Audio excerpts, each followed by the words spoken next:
veoma zanimljivom prostoru Udruženja ljubitelja umetnosti Prozor da obeležimo objavljivanje ovog zbornika. Zbornik se zove Stranci, tema je bila Stranac, a čine ga najuspelije priče i najuspelije serije sa ovogodišnjeg konkursa.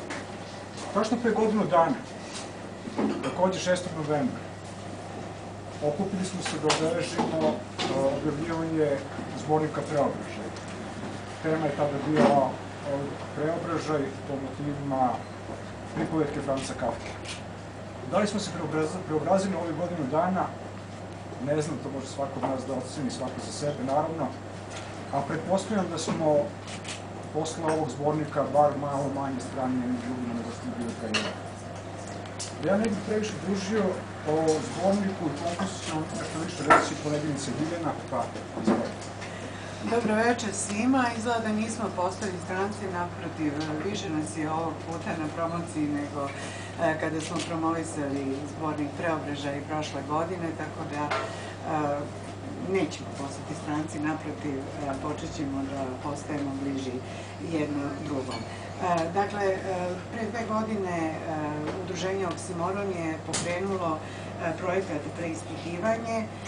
preispitivanja gde nam je bio cilj da pokušamo da preispitujemo epohu i doba u kojem živimo, ali tako da inspiraciju pronalazimo u velikim književnim delima, takođe i u velikim temama. Sve te teme su naravno večne, a svako doba i svaka epoha ih obrađuje na neki svoj način. Dakle, cilj nam je da pokušamo da razvejemo neke magle koje se pojavljuju u vremenu u kome živimo, sa svim njegovim turbulencijama, promenama na etičkom, političkom, društvenom i psihološkom planu, naravno i na planu svakodnevnice, jer se sve to odražava i naše svakodnevne živote. Da li se ljudska priroda radikalno promenila, pa samim tim i civilizacija, to su bila neka od pitanja koja smo prošle godine postavili i dobili vrlo interesantne i zanimljive odgovore povodom na temu Preobražaj.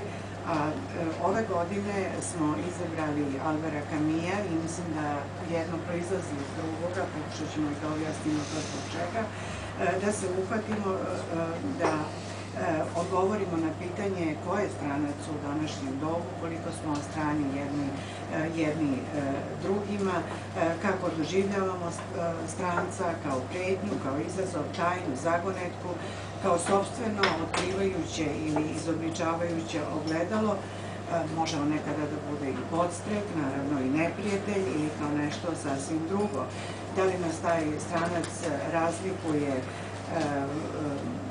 da nas taj stranac uznemirava ili nas odbija svojom različitošću ili eventualno privlači.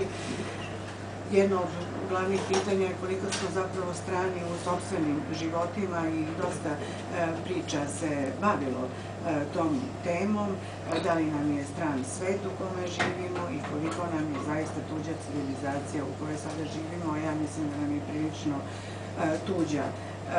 I nekakav krešendo od ovih pitanja je bilo da li je stranstvovanje izbor, pobuna, kazna ili odbacivanje. Mislim da je to bio jedan zaista pravi stvaralački izazov i mi smo dobili vrlo zanimljive priloge. Jako dosta priloga je stiglo iz celog regiona, čak su nam slali radove iz Makedonije, ja mislim i Slovenije da smo dobili neki rad, iz Hrvatske ovde imamo nekoliko autora.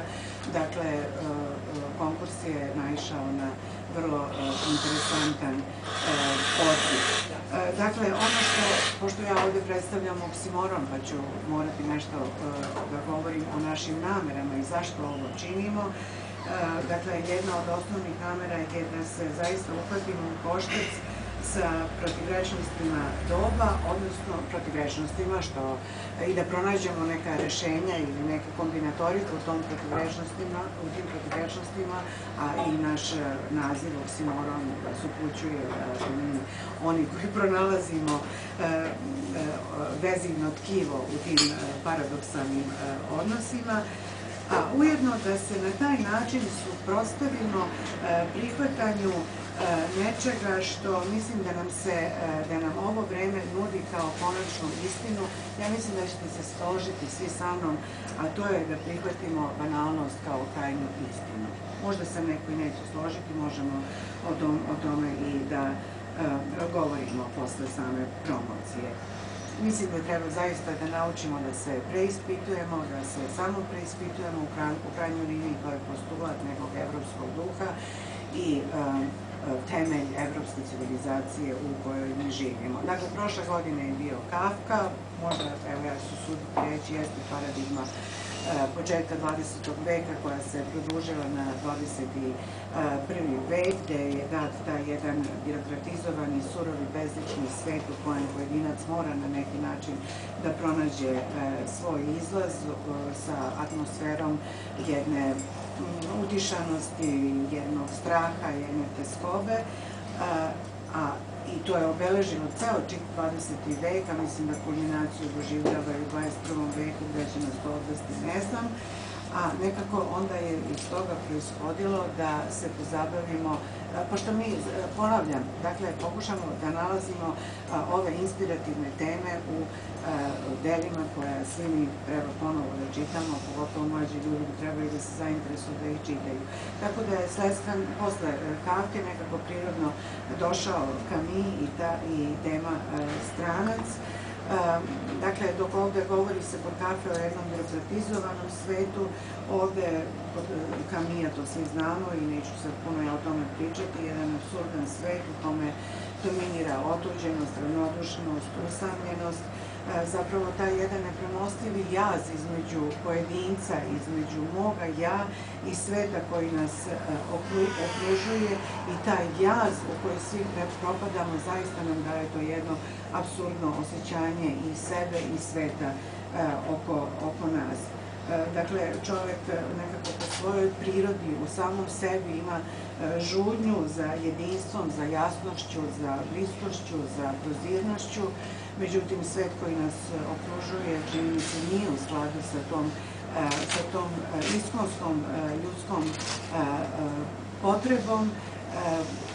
Stran nam je i svet prirode, ostaje nam nerazumljiv, nejasan, kao da ne pripada nama, a ovaj 21. vek čini mi se da nas još više udaljava od njega, tako da svet ljudi ostaje prilično usamljen u tom jednom teskovnom osjećaju besmisla i ne kaže Camus nepotrebno u svom mitu o Sizifu stran samom sebi i svetu. Nažalost, takav je čovek i takva je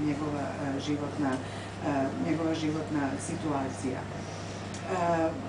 Stvarnost je danas u nekakvim mehaničkim relacijama, u nekakvom automatizovanom odnosu između pojedinaca, a svi ti pojedinci idu ka onom krajnjem, ka tom poslednjem smrtnom trenutku, tim konačnim triumfom, na neki način svega besmislenom u čovekovom životu, tako da i na taj način u borbi da razjasni sve to čovek zaista može da se osjeća kao apsolutni stranac.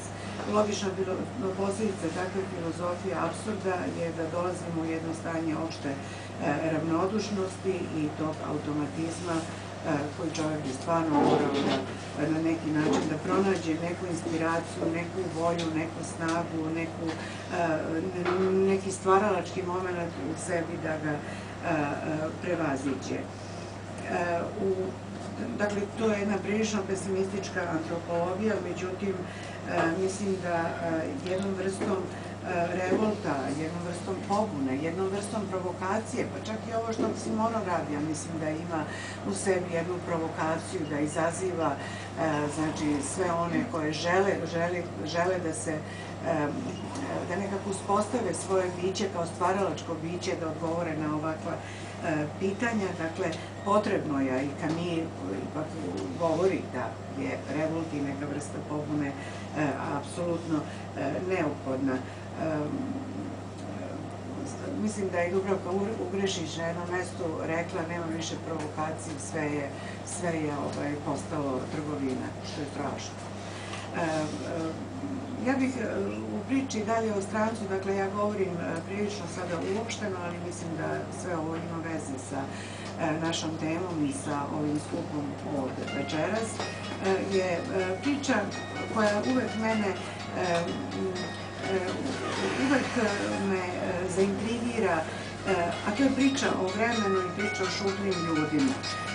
Naime, današnji čovek čini sve kako bi za što kraće vreme pribavio što više, kako bi uradio što više. Posledica toga je, svi znamo da se život ubrzava, ali život na taj način postaje i sve prazniji. Nekako kao da svi doživljavamo gubitak nekog životnog sadržaja. Vi kad pogledate u bilo kojoj ljudskoj disciplini, svako hoće da prevaziđe neke granice koje su možda zaista prirodno date čoveku i ne može da ih preskoči, međutim čovek hoće dalje. Da li je to u sportu putem dopinga, da li je to putem nekih drugih stvari, ne znam, ali čovek hoće prosto na taj način da pojede sebe. To se odnosi na hranu, biljke, treba što pre da izrastu, da bi što pre pojeli. Dakle, izgubio se nekakav ritam čoveka i ritam prirode, kosmosa, a morate priznati da je ritam u svemu. Ritam je u nama, ritam je u ovom prostoru sada, ritam je u svemu što nas okružuje. I u tom ubrzavanju života čovek je, i naravno da je čovek stranac u svemu tome, jer ja mislim da njegovoj prirodi nije imanentno sve to. Pri čemu ja ne govorim da čovek ne treba istraživati, da ne treba pomerati granice neke, ali mislim da se zaista došlo u današnjem svetu do nekih apsurdnih momenta. Dakle, život nam se ubrzao, koristimo tehnološke i ove nove informacione tehnologije da bi nam život bio što lakši i da bi dobili neko slobodno vreme, kada u stvari ne znamo šta da nađemo, pa tako tresnemo u to slobodno vreme, pa se i u njemu osjećamo stranci i onda izlaz nalazimo na društvenim mrežama, po Facebookovima, tražimo neke prazne sadržaje, gledamo reality programe, nema potrebe da pričamo o tome, prikosujemo da sve to znate, a izgubila se ono sofisticirano slobodno vreme koje su stari Grci imali, a to je dokolica. To jeste zaista jedno, u dokolici može da uživa samo jedan aristokrata duha, naime da mu ona omogući jedan stvaralački moment. Dakle, taj ritam koji svi u sebi imamo i koji je kao filter neki koji treba da sve ono što unosimo u sebe i kao moralna i duhovna i intelektualna i emotivna bića da prođe kroz taj filter i da dobijemo jedno ispunjenje naših života, mislim da se on da je taj filter negde se zakočio i da nešto dobro ne prirađuje sve ono što unosimo u sebe. Čovek se, najlepše u ovom vremenu je da se čovek utopi u masu i da u toj masi opet se na neki način osjeća stranac. Ja sam ovde govorim o strancu i na malo jedan drugačiji način, jer nisu svi koji su ovde predstavljeni govorili o tome, ali ja mislim da jedna slobodna ličnost, jedna individua koja ima svoju vertikalu, moralnu i duhovnu vertikalu, kada počne da se utapa u tu masu, zaista postaje stranac. I masa ga odbacuje i on mora da se osjeća odstranjenim ili samo odstranjenim. Sad to je stvar njegovog izbora i to je nešto što je prilično tužno. Čovek savremenog doba je prilično isfrustriran čovek, naravno jurnjavi za materijalnim dobrima i za imperativima koje ja smatram stvarno velikim opterećenjem koje je neko zadao ljudskom biću.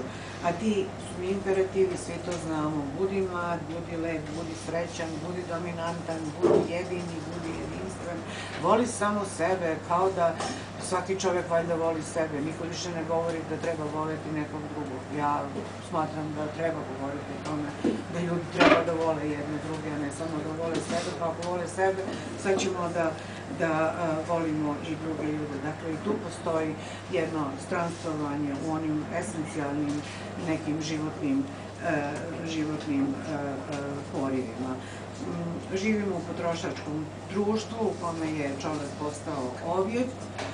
U ovakvom, naravno da je tu odstranjen u svakom pogledu, jer ako ne može da svojom ličnošću utiče na tokove, da li one svakodnevice o kojem sam na početku govorila, da li na neke tokove koje se dešavaju na raznim planovima u ovoj epohi u kome jesmo, on se mora osjećati stranac i zaista mislim da je neophodno da imamo volju, želju, neku snagu za preokretom u smislu odbijanja ove civilizacije konzumerizma, socijalnih konvencija koje su nametnute, koje više nisu nešto što je u moralnom biću čoveka, nego koje se zaista nameću jednog konformističkog stila, mišljenja, življenja i ponašanja. Očito da živimo u onim bodrijarovskim simulacijama i simulakrumima. Dominantno osjećanje, neću još dugo, dominantno osjećanje ovog doba jeste strah. Naravno, strah je osjećanje imanentno i dominantno ljudskom biću, ali mislim da se u ovom vremenu strah na jedan vrlo kapilaran način, vrlo neprimetan način uvlači u sve nas i da nas neko drži pod kontrolom, upravo puštajući kroz te neke kapilare osjećaj straha gde se pojedinac osjeća uplašenim, povlači se, to je takođe odstranjivanje od života. Zaista mislim da je taj strah, dakle nekad se čovek plašio pa je reagovao, znači plašim se nečega, strah te pokreće, ti reaguješ da bi se odbranio, da bi zaštitio svoj integritet, a sada više ne znaš ne znaš kakvo osjećanje je dominantno kod tebe, da li je to strah, da li je to anksioznost, da li je to teskoba, a zaista mislim da se nekim čudnim kapilarima taj strah u stvari uvlači u sve nas. Čovekova potreba je da živi naravno u uređenom svetu, a sad da li je to uređeni svet u kome mi danas živimo po meri čoveka ili nam neko drugi uređuje taj svet, ne znam, i naravno da se u takvom svetu čovek mora osjećati strancem, pogotovo neko ko je individualac, dakle ko je ličnost, ko ima svoju vertikalu moralnu i duhovnu, jeste stranac, a zaista jeste stranac u današnjem vremenu. Takvih ljudi je puno. Ja moram dodati nešto što je takođe tema o kojoj ja često razmišljam, a to je priča o stručnjacima i ljudima koji imaju humanističku sredinu. Naime, jako se puno forsira to da danas je najvažnije biti stručan. Stručan u nekoj užoj oblasti, sve je to u redu. Međutim, humanističke nauke su stvarno stavljene po strani, deca više se ne bave ozbiljno ni književnošću, ni literaturom, ni istorijom, ni psihologijom na jedan ozbiljniji način. Dakle, opet su to sve neke fraze često koje se koriste.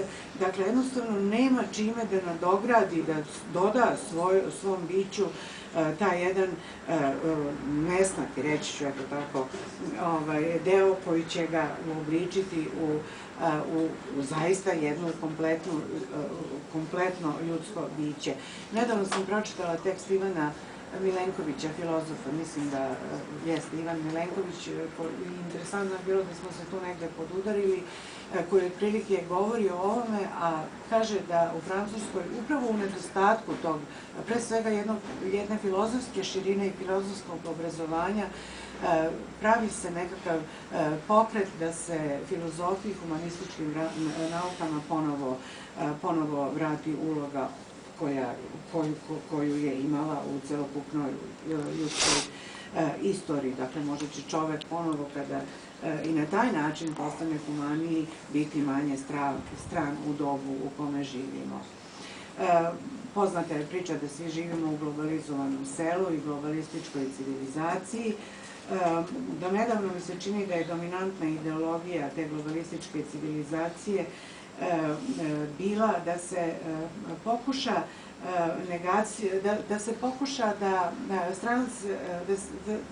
pokuša da izneti stav da stranac više ne postoji, jer svi živimo u jednom globalnom selu, svi možemo da se izjednačimo, ne postoje neke razlike, ni individualne, ni kulturološke, mislim na neke kulturološke zajednice, ni običajne.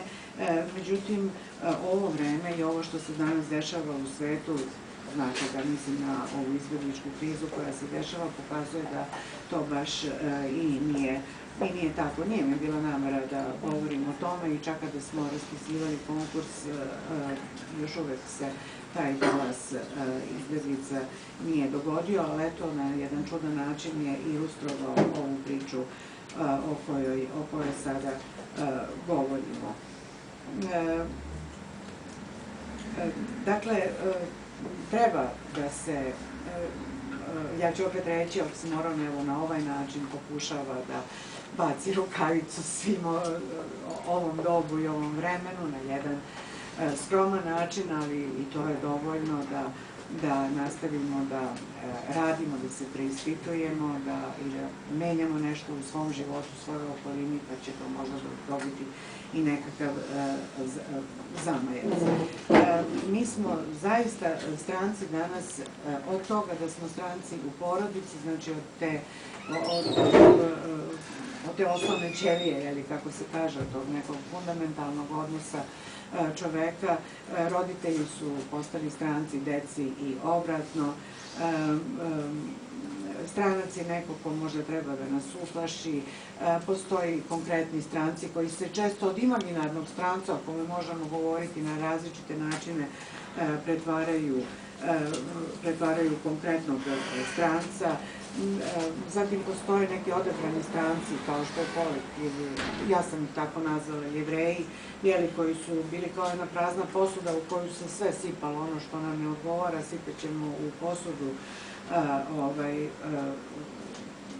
tu, pa eto, njih sam nazvala odabranim strancima. I ono što je kruna svega toga, zaista mislim da postoji esencijalni stranac, ono što sam na početku govorila, da se čovek zaista osjeća esencijalnim, suštinskim strancem u ovoj civilizaciji u kojoj sada živimo. Da li će se nešto promeniti, vidjet ćemo, ili će naši potomci videti, to ne znam. Ja bih se samo, nadam se da će, jer ovde u strancima, u zborniku, zaista postoje vrlo kvalitetne priče, postoje neki autori koje bih ja nazvala biserima koji tek treba da se otkriju i nama će biti čast da se od nekih autora koji se ovde već drugi put pojavljuju, da neko obrati pažnju i da jednog dana kažemo da su oni počeli u oksimoronu i da su to oksimoronski pisci, jer stvarno mislim da imaju talenta i dara da se bave pisanjem. Dakle, mi smo dobili na konkursu 29 radova, od toga je 26 priča, 3 su eseja. Evo ja ću samo, i nadam se da će neki književni kritičar, ja bih to jako volela, a nadam se da će nam novinarska struka u tome pomoći da možda pročita i jedan i drugi zbornik i da zaista na jedan stručan način da prikaz svih ovih priča. Ja ću samo preći ih, eto, i vi ste tu, i oni koji nisu ovde saslušat će audio zapis. Pored toga mi imamo dva audio zapisa koje ćemo pustiti. Jedna od priča izuzetno talentovane Jovanke Živanović, Bog po noktima, je dotakla čak temu da je čovek i Bogu postao stranac, jedan metafizički ugao gledanja. Dakle, ja neću analizirati priče, samo ću ih preći. Petar Ćorić, on je iz Hrvatske poslao priču Podstinjiva, jedna zanimljiva priča, to je upad jednog stranca u jedan kolektiv koji je vrlo harmonično živeo, imao prosto zaštitnika, jednu stenu koja je visila iznad te zajednice i koju je čuvala od svega, i onda je došao jedan stranac koji je uneo jednu pometnju na koju su oni pali, vrlo im je sve to primamljivo izgledalo i nažalost njihov kolektiv se raspao. Dakle, jasna je uloga stranca u svemu ovoga. Miloš Jaraković je tu, on će, ja se nadam se, nešto reći o svojoj sjajnoj priči, gde on i kao moto uzeo Itala Kalvina da treba pripremiti čoveka da bude svestan da nije manje čovek ako su njegove bitke beznadežne i bitke zaista treba voditi do kraja. Zatim imamo Petra Stanojevića, tu je na jedan fin način data tema otuđenja u porodici, složen način, sada ja ne analiziram, rekla sam da moramo da pronađemo nekog kritičara. Zatim Tatjana Milovanović, evo, to je jedna zaista zanimljiva priča o onome što je sada postalo deo naših života, a to je Facebook, gde ona odjednom od prijatelja koje zna u realnosti na tom Facebooku pronalazi neke potpuno druge ljude, imaju potpuno nepoznate, dakle, neke strance koji daju lažnu sliku o sebi. Ja se plašim da li oni zaista poveruju u tu lažnu sliku koju na tim Facebookima, profilima daju o sebi. Dakle, opet su sami stranci u sebi, a stranci su i za one koji ih dobro poznaju. Takođe, tu je priča da li deca, tu je rečeno da li deca treba da baš preterano ulaze na svet, takva su počela, što bi se reklo. Aleksandar Petrović je isto napisao jednu interesantnu priču Koverat, on je takođe autor iz naše prethodne zbirke, tu je takođe dato jedno tragično osjećanje, da on kaže u svetu bezopsedno čovek i stranac, to jeste Kamijeva rečenica. Volela bih da ih pročitate i zaista bih volela da svi pročitate i možda prokomentarišete međusobno kad pročitate ove priče. Deja Paljević, mislim da je ona iz Sarajeva i nije prisutna, nažalost, priča Hotel. Hotel jeste uvek bio mesto gde prolaze i odlaze ljudi koji su uvek na neki način stranci. Ona je prikazala pojedine sobe pod pojedinim brojevima gde se vode zasebni, posebni, odstranjeni životi. Takođe imamo motiv hotela Vladimira Grčića, priča koja se meni veoma svidela. Priča u jedan hotel je došla jedna grupa neobičnih ljudi od Bakunjina, od nekih inovatora i tako dalje, napravila pometnju i ono što, ako me Vladan Grčić bude čuo u nekom audio zapisu, jeste to da je ona meni tako izazvala šagalovske slike mog omiljenog pisca, da je stvarno jedna priča koja ima, eto, taj neki, za mene je bar imao neki i vizuelni događaj. Aleksandar Novaković u Divnoj melanholiji daje jednu finu, ajde rekla bih, jedan satiričan prikaz ovoga što se ovde kod nas dešava. Momčilo Bakrač u priči Koje Govana govori o Jean-Michel Basquiat i o Andy Warholu. Znamo da je Andy Warhol zaista jedan od preteča, osnivača i pokretača pop kulture koja postoji, koja je prilično i oblikovala sve ovo u čemu živimo. Filip Šimunović Bluza, gde se usprotivilo nekoj socijalnoj, pa čak i jednoj konvenciji koja u nekim odnosima između dvoje ljudi mora da vlada. Devojka treba da ode na sastanak, htela je da kupi neku bluzu, košulju, da se pojavi pred svojim mladićem i onda je shvatila, a zašto bih ja to radila, mogu da se pojavim ili ne pojavim onakva kakva jesam. Dakle, opet jedna mala pobuna. Mirjana Kiževska, ona je tu, nadam se da će nam, da, vi ste tu, da ćete nešto reći o svojoj priči Kašike, da je zaista dato koliko se dvoje ljudi koji žive u jednom braku, u supružničkom odnosu, zapravo ne poznaje apsolutno, jedna prilično potresna priča. Marija Pavlović sa svojim diskopolisom pričom je tu i znam da će ona nešto reći, tako da nešto reći o svojoj priči. Ja sam samo izvukla rečenicu, suština disharmonije u podzemlju jednog prosečnog uma i hiperrealnog megalopolisa. Čućemo nešto o svemu tome. Tamara Lujak je dala jednu vrlo kratku priču, opet o jednom samodoživljaju, toj svojoj usamljenosti o 3 glave koje treba zagrliti i osjetiti se ceo, možda svi imamo tako neke 3 glave, u jednoj smo jedno, u drugoj smo drugo, kad se obujmimo postanemo jedno. Zatim Vedran Volarić, Stranac u stranoj zemlji,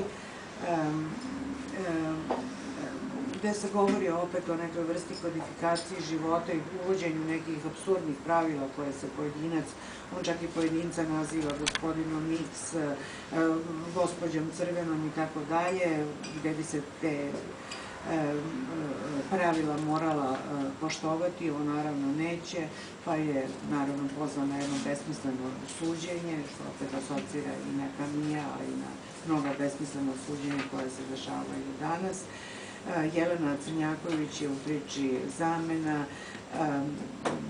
To je jedna opet potraga za identitetom preko deteta, strah da je došlo do zamene dve bebe u porodilištu i njen psihološki prolazak kroz sve to. Dakle, opet je to neka potreba za traženjem identiteta. Tanja Milutinović sam u gradu, ja mislim da je Tanja ovde i da će nam nešto o tome reći. To je priča o čoveku koji je došao u gradu kome se niko ne smeje. A zašto? To ćemo vidjeti. Ivana Dragin u priči Poznanik isto govori o stranstovanju u sopstvenom životu, o tim kolonama i redovima u kojima svakodnevno stojimo i tako.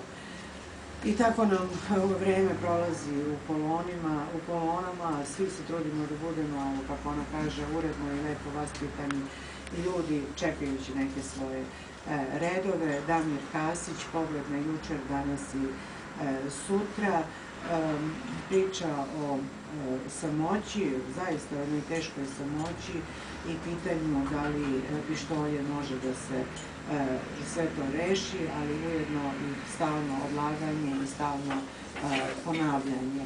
Nevenka Pupek, koja je takođe i prošle godine učestvovala na našem konkursu, isto je dala jednu priču o ženi i nekom njenom životnom putu do 68. godine. Vrlo je kratka priča, ali takođe priča koja govori, ima tu gorčinu usamljenosti u sebi. Jovana Viculin u priči Čovek isto govori o toj vrsti usamljenosti,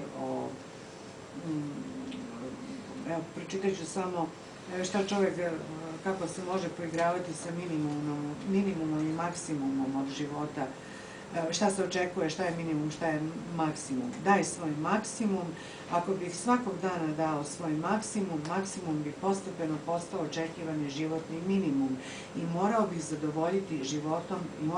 zadovoljiti životom bez maksimuma. Moje biće želi da maksimum ostane nedostižni potencijal, najbolja verzija mene koja se nikada neće realizovati. Sutra ću zameniti gumu na cipelama, da nečujno hodam. Katarina Fiamengo još nije došla. Došla je? Drago mi je, onda će i ona da nam ispriča kako je nastala njena priča. I to je interesantna priča kako neko ko je došao sa druge planete pokušava da može da se uklopi u sredinu u kojoj jesmo. Marija Radovanović isto daje jednu priču o usamljenosti, nazvavši svog junaka pasivna akcija, što je jedna oksimoronska konstrukcija takođe. Saša Petrović, tako blizu, a tako daleko, pokušaj da se izađe iz sopstvenog stranstvovanja. Milica Surla u priči Gledati i vidjeti pravi razliku između onoga što da li gledati i vidjeti znači isto. Srđan Španović je jednu zanimljivu priču napisao o osjećaju anksioznosti, upravo zbog ovih imperativa o kojima sam malo pre govorila, da se mora postići sve, da se na sastanak mora doći sređen, doteran,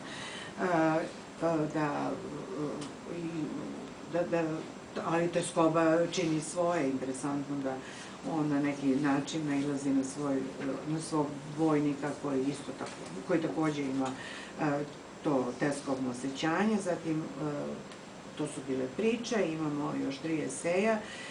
Esej Jelene Kerkes, Trostruko stranstvovanje književne junakinje LM u Antiutopiji Marije Knežević. Ovo je jedan vrlo ozbiljan esej kojeg ja se ne bih usudila da analiziram, ali bi svakom posavetovala da pročita i naravno da pročita priče Marije Knežević. Marije Knežević, ostao nam je još esej Nikole Ačanskog,